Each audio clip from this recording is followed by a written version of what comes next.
Welcome, Jaxton. Great to hang out with you. Thanks, Amy. Thanks for having me. So, why don't you tell everyone what you do and the company you work at? I'm currently working for a business consulting company called People Psyence. So we have offices in Singapore and Malaysia. Currently, most of our projects are workplace related. We do a lot of this short-term gamification project for learning and development. Those projects' journey are less than 1 month. We struggle to design engagement, to drive engagement for projects that are more than 6 months.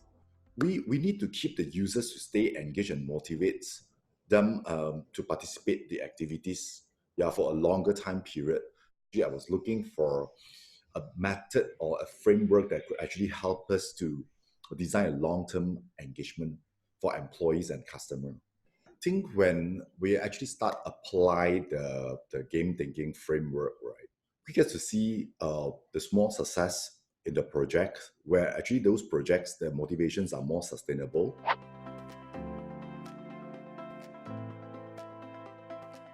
From those projects that I learned that a good user research, which to talk to the right users, Aka super fans, give us a good insight to design the experience and get buy-in for users to join the system. For some projects, I noticed the learning loop play out very well, which helps users to make progress and they stick to the system very much longer and actually continue to make progress. So some of our customers tried gamification before that they found motivations die off after 1 or 2 months. When they came to us, we helped them to design the engagement by focusing more on the learning loop and design the mastery path, which is able to drive a better result and more sustainable. It sounds like there's 3 tools that you mentioned that have been moving the work forward for you and getting better results. The focus on super fans, creating a mastery path framework, and then getting in there and designing the learning loop. Yes, I think these are the 3 main things that we found that is very helpful and very give us a very different perspective to actually look at things. When we started with a gamifications kind of angle, looking at game mechanics, and now we are looking in a different angle, looking at like who we should talk to, the right people to talk to that actually get so much of insights, and then also to look at actually how we help our users that make progress using the mastery path and the learning loop.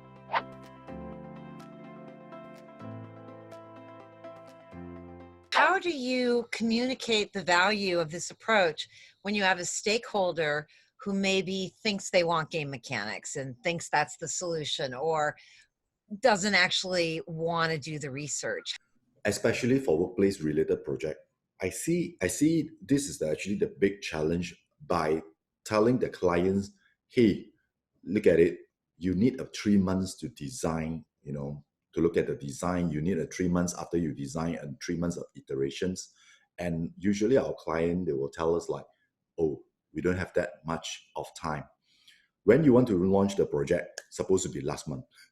So we always get a lot of this kind of challenge, but we communicate with the clients and we show the clients what really happening in the Western countries, which is much early. They have already adopted gamification. And then there were so many the business case that shows gamifications did not meet business objective at the end. So we tell them that the reason behind why we need the 3 months design phase, putting in the effort of talking to the users, and then also show them some proof that actually what really happens in some gamification projects that they couldn't meet the business objective. And some of the clients, they convince and they go with us along the journey during the design phase. And of course, they get a better payout when when we are doing the project. They see the importance. But yes, it was really struggle when you want to tell the clients that you got a 6 months journey to design, going through all these things, and then so much of effort. Your team will need to put in the effort that works together with us, talking to people, and then getting their people to come in on and off for the screening, interviews, play tests. But at the end, they see the values.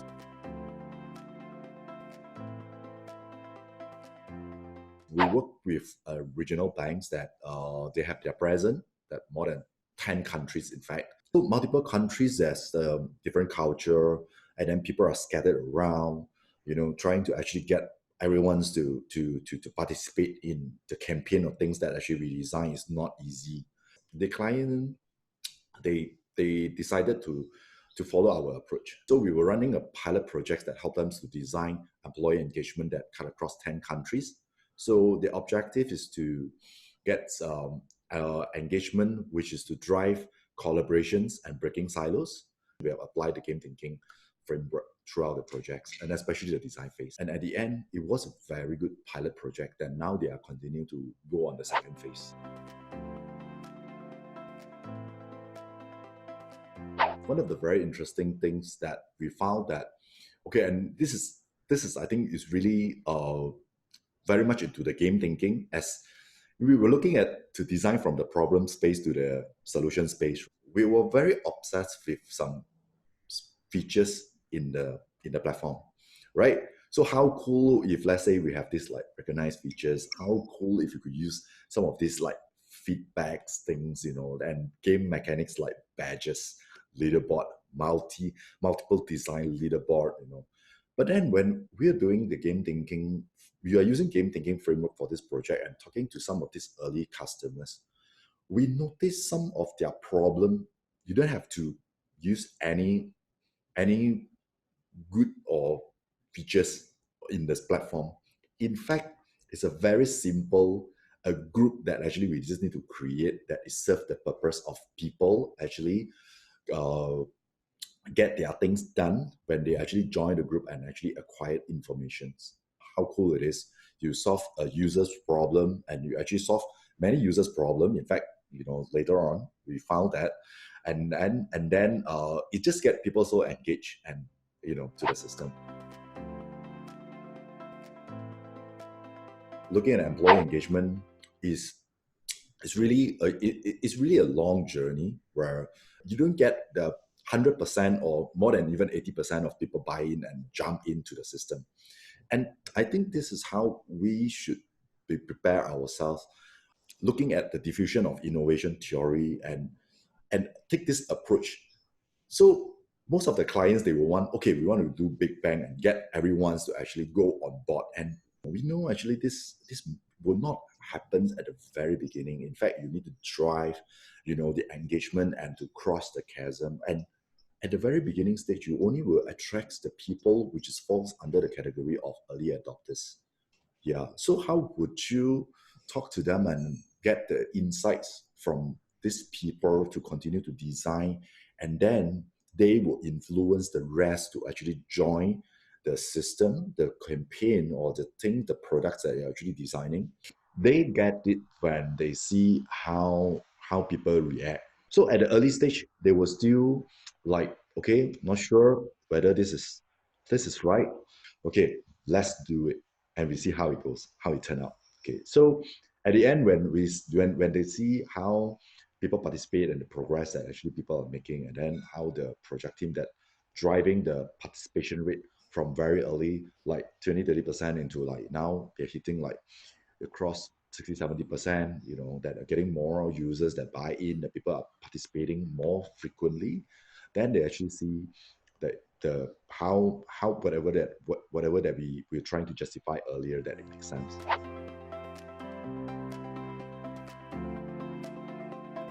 I think a lot of companies at this point of time, they are in the junction where, okay, what technology that we want to look at because of the digital transformation and things that coming up very quickly is going to hit most of the companies, right?